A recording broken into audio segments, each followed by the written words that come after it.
देश के सभी रेल कर्मचारी भाइयों को नमस्कार। साथियों, मेरा आज का ये वीडियो आप डी&आर रूल के मुताबिक दी जाने वाली रूल नंबर 6 में जो पेनल्टीज़ हैं, माइनर और मेजर पेनल्टीज़, दोनों पेनल्टीज़ को लेकर आज का मेरा वीडियो रहेगा। और नेक्स्ट वीडियो के लिए आपको कमेंट करने पड़ेंगे कि आप डी&आर के किस बिंदु के ऊपर नेक्स्ट वीडियो चाहते हैं। तो आइए हम बात करते हैं रेलवे के द्वारा दंड के रूप में दी जाने वाली 9 प्रकार की शास्तियों के बारे में, जिसको आप मेजर और माइनर पेनल्टीज़ में डिफ्रेंशिएट करते हैं।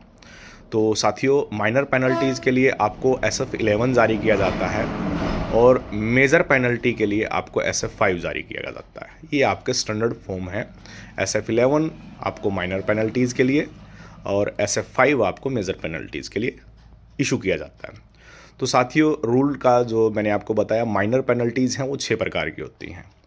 तो ये इसको अगर आपको पता करना हो कि मेरे को पेनल्टी नियम 6 के तहत किस सब रूल में दी गई है, तो आप अपने ऑर्डर को बारीक से पढ़िएगा। और ऑर्डर में आपके ऑर्डर में सबसे ऊपर लिखा जाता है order of imposing penalty under rule 6, आगे ब्रैकेट में वो सब रूल का मेंशन होगा। सब रूल यानी कि अगर सब रूल 1 से लेकर अगर 4 तक सब रूल हैं तो समझिए कि माइनर पेनल्टी है। और उसके बाद यदि 6 के सब रूल 5 से लेकर अगर 9 तक का जिक्र है तो समझिएगा मेजर पेनल्टी है। ये दोनों में अंतर है। तो मैं आपको बता देता हूँ कौन सी पेनल्टी आपको माइनर और मेजर के रूप में दी जाती है। तो मैं माइनर पेनल्टी की सबसे पहले बात कर रहा हूँ। पॉइंट नंबर 6.1 की जो रूल है, रूल 6 का सब रूल 1 के अंदर आपको जो शास्ति दी जाती है उसको बोलते हैं प्रीनिंदा। प्रीनिंदा का मतलब होता है सेंश्योर, ठीक है। और सेकंड जो रूल 6 के अंदर जो पेनल्टी दी जाती है वो पदोन्नति पर रोक लगाई जाती है, यानी कि आपके प्रमोशन को रोका जाता है। और थर्ड 6 का जो 3 जो सब रूल है, इसके 2 भाग हैं, ए और बी भी इसका भाग है। लेकिन जो रूल 6 का सब रूल 3 है वो वेतन से कटौती की बात करता है। वैसे ही रूल 6 का 3A आपके यात्रा पास और PTO के ऊपर रोक लगाने का काम करता है। और वैसे ही रूल 6.3B आपके वेतन मान जो है, यानी कि समय वेतनमान के निम्न स्तर पर वेतन का घटाया जाना, जिसको आप बोलोगे reduction of pay to the lower stage of time scale, इसको ऐसा बोलते हैं।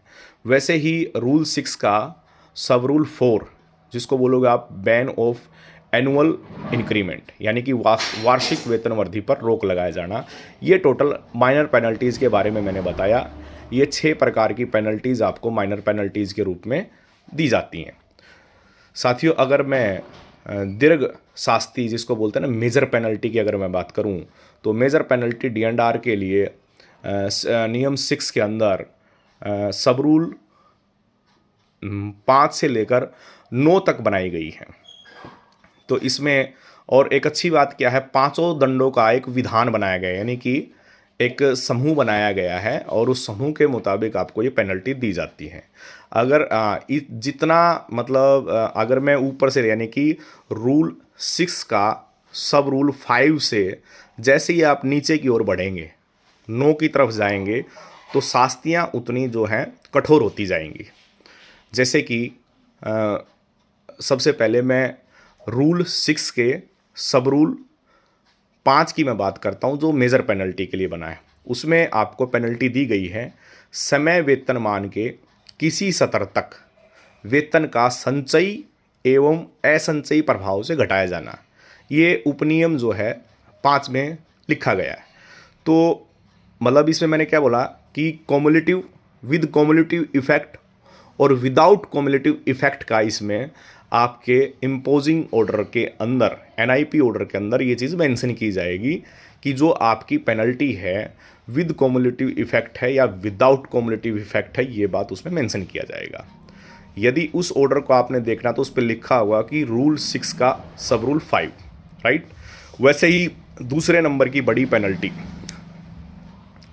नियम 6 के अंदर मेजर पेनल्टी में नाम दिया गया उसको वेतन का निचले समय वेतनमान पद अथवा सेवा स्थायी या अस्थायी रूप से घटाया जाना।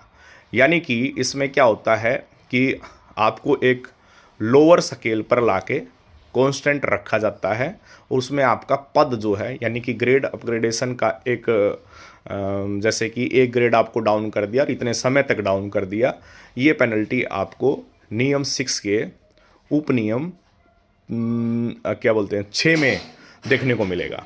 वैसे साथियों और बड़ी जो पेनल्टी आपको देखने को मिलेगी मेजर पेनल्टी में, जिसको बोलते हैं कंपलसरी रिटायरमेंट। कंपलसरी रिटायरमेंट सुना होगा, ये भी मेजर पेनल्टी का हिस्सा है।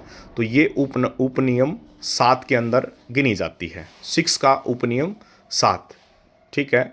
वैसे उसके बाद आपने देखा होगा अक्सर आजकल रिमूव फ्रॉम सर्विस, ये ज़्यादा पेनल्टी आपको देखने को मिलेगी। तो रिमूव फ्रॉम सर्विस जिसको बोलते हैं ना पदच्युति, उपनियम 8 में आपको देखने को मिलेगी, यानी कि order of imposing penalty under rule 6 bracket 8 ऐसा लिखा मिलेगा उसमें। और ऐसे ही लास्ट में पेनल्टी की बात करूं तो ये पेनल्टी आपको बर्खास्ती जिसको बोलते हैं डिसमिसल, ये रूल नंबर 6 के उपनियम 9 में आपको देखने को मिलेगी। ऐसे साथियों दोनों पेनल्टीज़ के बीच में मैं आपको अंतर बता देता हूँ। ये अंतर बोले तो प्रोसीजर कैसे कंप्लीट किया जाता है।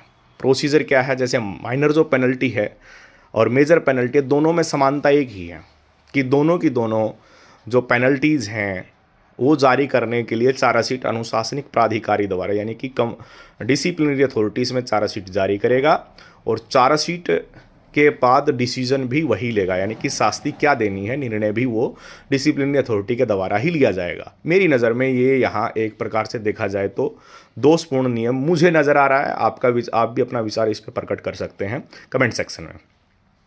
माइनर पेनल्टी जो आपको दी जाती है, ये दंड जिसको बोलते हैं, ये दैनिक जो कामकाज हैं जो हर रोज़ की होने वाली दिनचर्या में जितनी अनियमितताएं होती हैं उनकी वजह से ये दंड आपको दिया जाता है।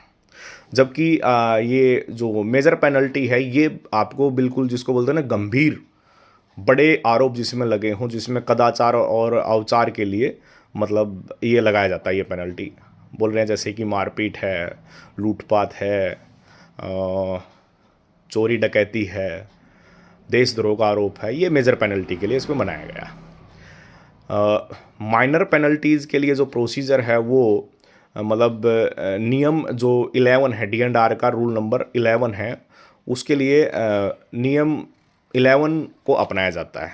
जबकि मेजर पेनल्टी में आपको जैसे नौकरी से बाहर करना, डिसमिसल करना है, कंपलसरी रिटायरमेंट देना है या विद कम्युलेटिव इफेक्ट के साथ में आपका वेतन वृद्धि रोकना है, तो ये चीज़ों के लिए आपको जो है मेजर पेनल्टी देने के लिए इंडियाज़ कॉन्स्टिट्यूशन आर्टिकल नंबर 311 का प्रक्रिया को अपनाना पड़ता है। और इस के नियम जो हैं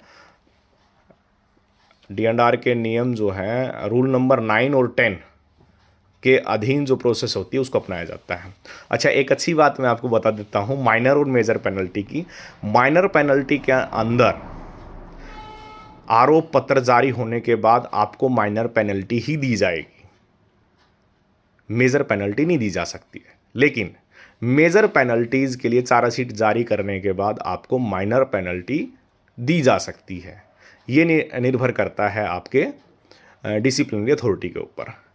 और एक दूसरी बात, माइनर पेनल्टीज़ में आप बचाव सलाहकार की सलाह ले सकते हैं, लेकिन सलाहकार को हायर नहीं कर सकते क्योंकि उसमें इंक्वायरी की आवश्यकता नहीं पड़ती है। लेकिन मेजर पेनल्टीज़ के अंदर आपको बचाव सलाहकार की आवश्यकता पड़ती है, उसके लिए आप बचाव सलाहकार हायर कर सकते हैं क्योंकि उसमें पूर्ण रूप से आर्टिकल 311 की संवैधानिक प्रक्रिया को अपनाया जाता है।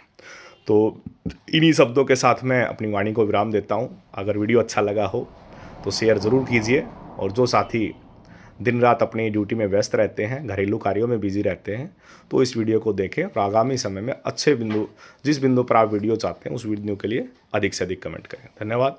जय हिंद।